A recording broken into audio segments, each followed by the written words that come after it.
So I hear the word dogma thrown around a lot.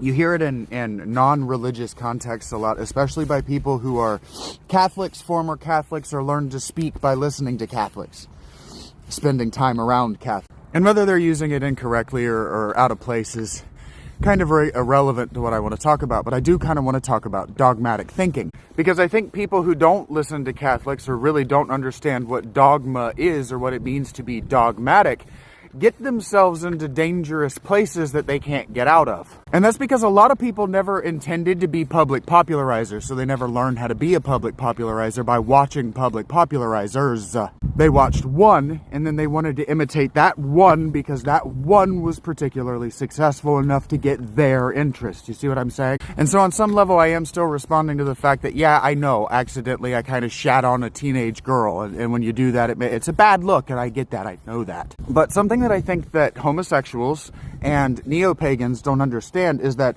when you make a claim and then someone makes a counterfactual and then you repeat the claim as your counter argument, what you've done is dogma. A claim supported by the same claim is dogma. It's not just circular reasoning, it's dogma. Dogma then being the acceptable things that you're allowed to say, the acceptable claims that you're allowed to make, the acceptable things that you are allowed to think about. And so in that way, neo-paganism and belonging to neo-paganism or homosexuality is thought control. You have to understand that homosexuality is a religion and a cult, and that it stretches back into the ancient world, and that the leaders know that, and the only reason you don't is so they can take advantage of you.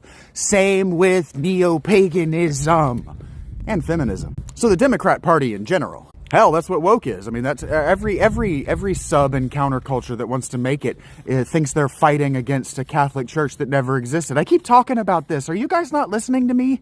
What I'm telling you, young people, what I'm telling you, old people, is that you cannot support a claim with the claim, unless the claim is self-evident, and no claim is self-evident. Look, as much as I hate the 19th century, those philosophers wrote, if you haven't read their work, you're not reinventing the wheel.